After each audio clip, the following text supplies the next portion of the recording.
Bill Gaither has spoken plainly about most things across 8 decades of gospel ministry, and the people who have listened to him long enough know the difference between a man choosing careful words and a man finally saying something he has carried privately for a very long time. What came out of a recent conversation was the second kind, a name spoken without hesitation, a regret stated without deflection, and an admission about one singer's gift that the Southern gospel world had never heard him put into words before. The voice he named, the departure he said the Christian music community may never fully recover from losing when it did, is one that people who watched those early homecoming videos in the 1990s already know in their bones. And what Bill said about why he believes the world never heard everything that voice had to give, that is the part of this story that stays with you. To understand why what Bill said carries the weight it does, you have to understand what he built. Songs like "He Touched Me," "Because He Lives," and "The King Is Coming" did not simply land on Christian music charts. They became the vocabulary of a generation's faith. Words people reached for in hospital rooms when their own had run out. Words sung graveside when nothing else fit. What Bill built alongside Gloria Gaither went far beyond songwriting, and in 1991, the two of them gathered a group of friends inside a gymnasium in Alexandria, Indiana, and filmed what became the first Gaither homecoming video.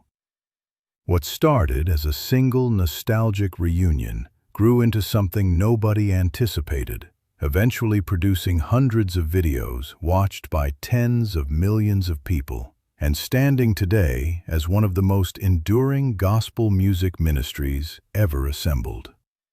Bill sat at the center of all of it, year after year, steady and faithful and present, in a way that the cameras always caught, but that felt entirely unrehearsed. Every man who sang with the Gaither Vocal Band across those decades carried something that could not be copied.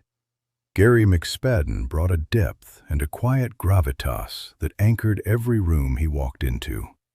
Mark Lowry brought laughter and an unexpected tenderness that caught audiences off guard in the best possible way.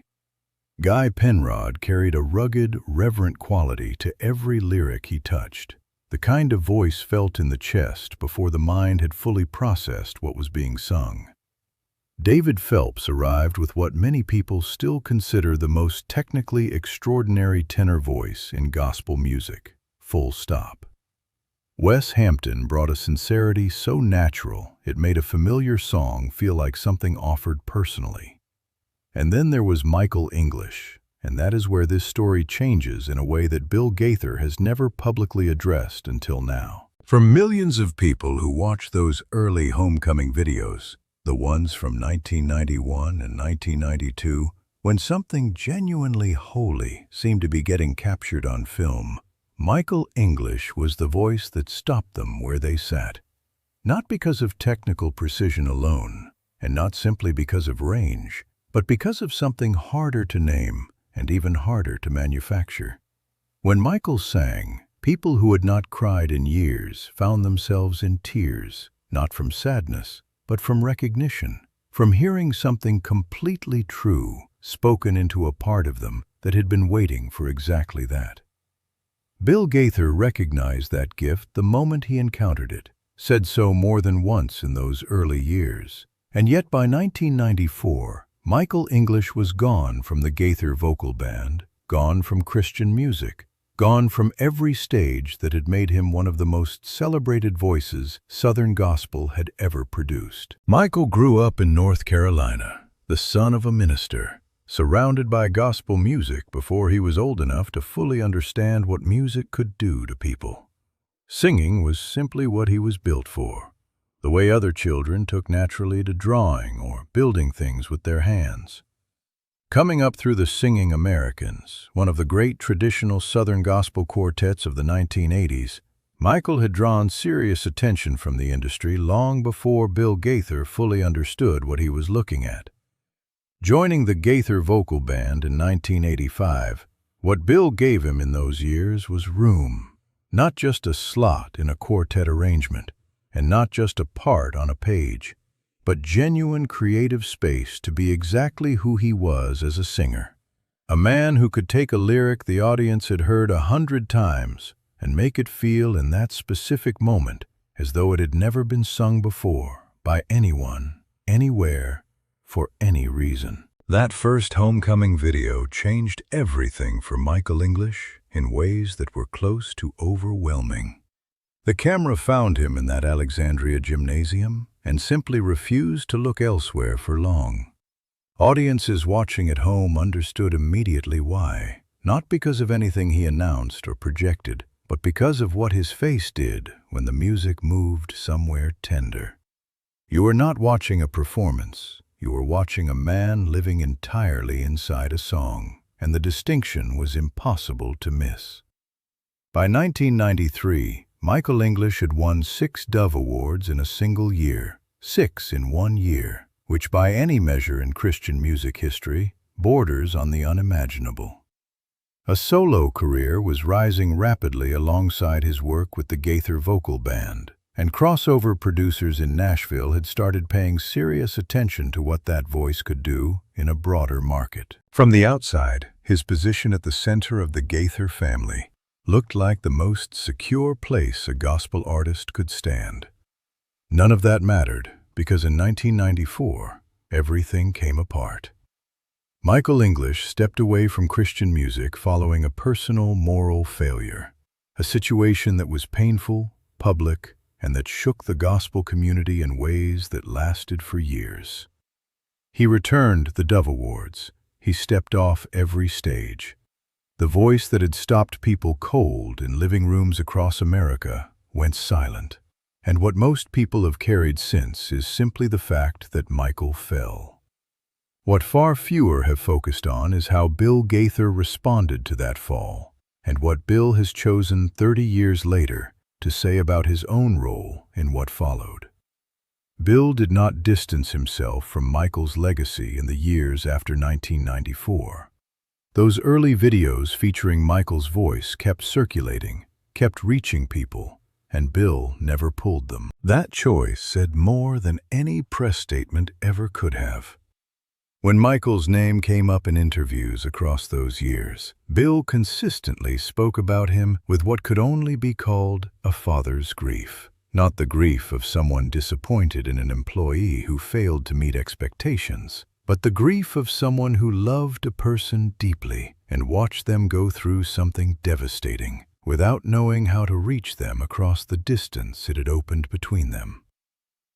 The conversation that has people in the gospel community talking happened recently, and its tone was reflective in the way a man gets reflective when he is looking back over a long life and deciding to be honest about what he finds there. Bill was asked directly whether any singer in the full history of the Gaither Vocal Band had left before the gospel world was finished hearing everything that voice had to give. He said Michael English's name without pausing, the way a person says the name of someone they have thought about for a very long time and thought about often. What followed was specific in a way that surprised the people in the room. Bill described Michael's gift using a phrase he had clearly chosen carefully, and he called it inhabited singing. The ability to be so completely present inside a lyric that the listener was not processing melody and words in the normal way, that something bypassed the analytical mind entirely and landed in the place in a person where faith actually lives. That, Bill said, was what Michael English carried, and he had never encountered it in quite the same form in any other singer before or since in all his years in gospel music. And then came the part that stopped people. Bill admitted regretting not doing more, not working harder in those critical months of 1994 to create a path that would let Michael step back rather than step away entirely. The gospel community, and here he included himself directly without deflecting responsibility to anyone else, was not as equipped to hold space for someone in that kind of crisis as the songs they sang every night demanded they should be. As they would need to be, Bill said, if the grace they preached was actually real. He did not say this to distribute blame, and did not say it to suggest that Michael's choices belonged to anyone but Michael. What Bill Gaither said was simply the testimony of an older man looking back across a long life and finding the gap between what he believed and how he acted in the moment when belief was actually tested and the cost of it was real. Michael English found his way back. He returned to Christian music, to recording, to performing, and has spoken publicly about his failures, his recovery, and the grace he received from people he had no right to expect it from. That quality Bill named, inhabited singing, that fullness of presence that makes a listener feel not just moved, but genuinely seen. It is still there when Michael performs today, and he has spoken about Bill Gaither with a love and gratitude that could not be manufactured. Russ Taff, one of the most powerful voices in the wider Gaither family, and a man whose performances on the Homecoming recordings have moved generations of listeners, has spoken publicly about his own years of struggle with alcohol, a battle fought largely out of sight of his audience, and a secret that cost him enormously in terms of isolation and fear of what the gospel community's response would be if the truth ever came out. Bill Gaither's relationship with Russ across those years reflects the same quality that runs through everything he said about Michael English, a refusal to write people out of the story when the story gets hard, a belief grounded not just in theology, but in personal conviction that the people who sing about grace are obligated to practice it in the places where practicing it costs something real. The larger question Bill's admission raises is not just about one singer and one departure from one group. It is the question of what any community of faith does when one of its own stumbles publicly and badly. The Homecoming videos were built on an idea, and it was not purely musical. The idea was that these artists were not performing Christianity from a stage.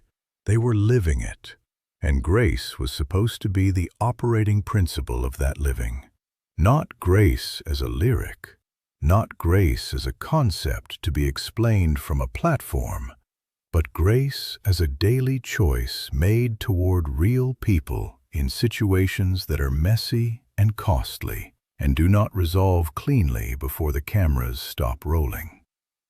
Bill Gaither, at 82, is still at the piano, still pointing people toward songs that matter, still building something that will outlast him. And what comes through his honesty is not self-congratulation and not an indictment of anyone. What comes through is the testimony of a man who has spent a lifetime learning that grace is harder to practice than it is to preach, and that one of the quiet costs of that gap is that gifted people sometimes fall through it before anyone thinks to look for them.